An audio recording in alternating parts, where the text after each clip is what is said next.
Yeah. So for those of you who are in my shoes out there, I'm a full-time real estate investor and was faced in heading into COVID. Maybe, I don't know, maybe some of your listeners, Brian, can relate to this. Heading into COVID, I didn't know whether I was looking at like a 50% vacancy portfolio, or that I was going to lose all my income stream. I also had some stuff lined up that I just pulled the plug on because my wife and I have four daughters who were sent home from school in spring of 2020.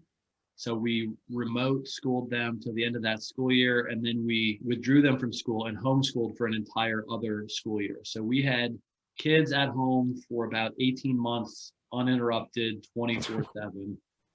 And it really changed what I thought was going to happen over the last 2 years. And that's true of everybody. Yeah, and then you've got an 8-year-old, a 13-year-old, and then how old are the other two? I have 8, 10, 12, and 13. So much angst in that household. Yeah, they're all girls, and there's a lot of singing, there's a lot of crying. There's sometimes I'm arresting a homicide in progress, and I have to tell her, you can't kill her. Sorry. Not legally in this state. Yeah, exactly. Yeah. So it's tough. And there's a lot of investors who are in my shoes, which I don't have a W-2. I'm already retired. My motivation for retiring and for building a real estate portfolio was that I'd have more time to spend with my family. And then I got it in droves over the last 2 years. And I was like, whoa, I didn't need this much time with my family. So it's funny. It's an interesting perspective that you have, right? Because a lot of people are working to retire, spend time with their family, spend time with all this. But I find that the balance between meaningful work and your family is the sweet spot. Because it sounds like that's what you were missing too. I feel like it's a game of working on what you want to work on when you want to work on it, right? Yeah. So in general, most people who have gotten to my spot, and maybe even most of your listeners, if you're a listener watching Brian right now, you're already conscious of this fact that if you can get something set up that's going to generate income without you being there, that frees up your time to do the things that are really important. Be with your family, whether it's going on vacation or just making sure that you're home every afternoon. For me and for my wife, one of the things she asked me to do was to build my days around being home at 3 o'clock, so that as my kids are coming home from school, I'm there to whatever, help with homework, help prep dinner, take people to lacrosse practice. So that's the real, I would say, that was my goal initially. And that's a lot of people's strategy is, how do I set something up that makes money so that I get back my time, so that I get to do the things that I know are going to be long-term meaningfully important. And for me, that's relationships. Mm-hmm. So no matter how rich I could get in this current decade, even if I'm super rich, a decade from now, my daughters are never going to be 13, 12, 10, and 8 again. And if I miss that now, I can't pay money later to come back and get this. So thankfully, I saw that maybe a decade ago and thought, I want to be able to have money coming in without me needing to work like crazy hours in order to get it. I want to be provided for and free. So that's what you shoot at. Yeah, I love that. And then whenever we look at the Warren Buffetts, I'm sure that they would give up half of their net worth or maybe even all of their net worth to have their youth back. Yeah, I think so. And their time. Absolutely. You also, the other thing Warren Buffett has said, and I think this is true, is that you want to have meaningful work that you're doing so that you actually, it's not drudgery to the degree that you have to do it. And you're not trying to balance an awful work, a small but awful work life with abundant time with your kids and your family. You'd like it to be that the work is enjoyable and yet can be contained. And then it generates a sufficient income to let you live the life that you want to live. Yeah, I love that. And Cody Sanchez said something that that I use now with my degrees of freedom. You have your kind of Haslow's hierarchy of needs, but now I'm adopting her framework on the show, which is you have different levels of freedom, which first one is financial freedom. So a lot of people that are listening to the show are either in pursuit of that or they're within an arm's grasp of financial freedom, right? You're like, okay, I've got almost have enough to cover my baseline expenses, or you have enough coming in. What do you have 20,000, 25,000 coming in a month? Me? Yeah.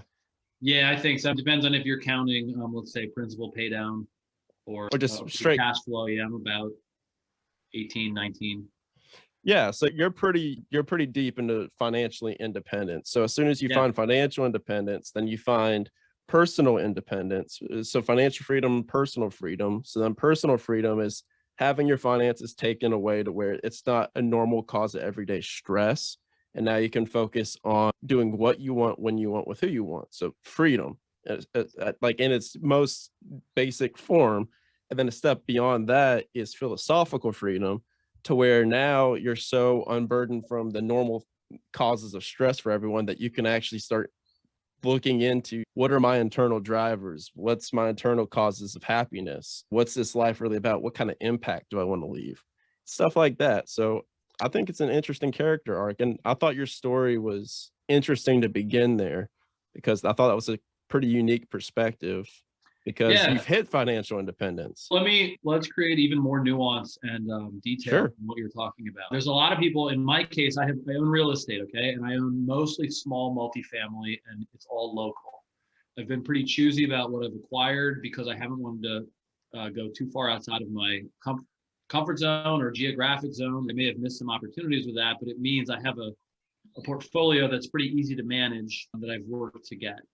But financial freedom there's a difference between I don't have a W-2 because my real estate investments cover my monthly budget, that kind of financial freedom, and I'm on a sailboat in the Mediterranean and I don't have to check my phone for a week. Financial freedom. So I'm the first one and I'm not yet the second one. That's part of what I'm working for in the next year, maybe 2 years, is to completely build myself out of the machinery of my business. So I self-manage for now because I've created a portfolio that's so geographically condensed. All my rentals are within 2 miles of my house.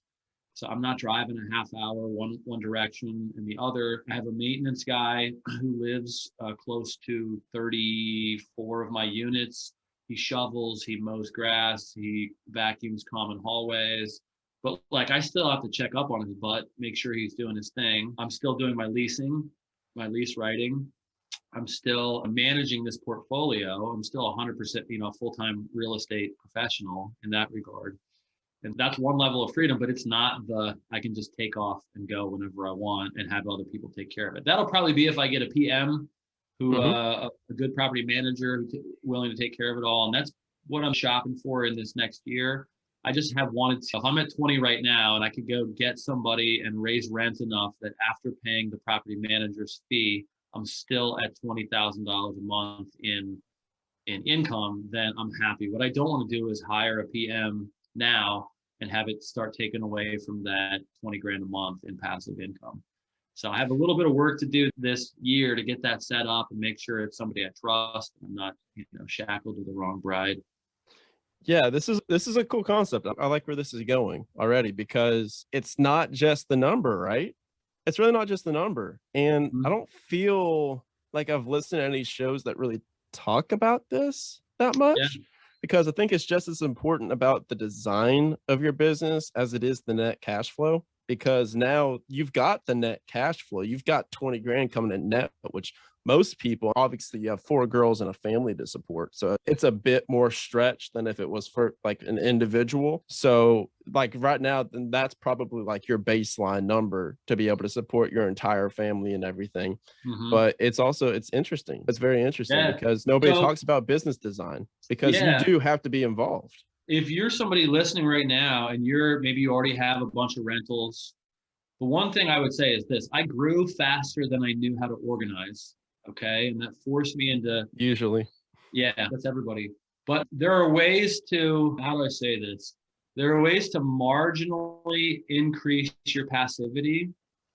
Even for me, I've worked really hard to just make slight changes, slight investments that increasingly build me out of the machine. Okay.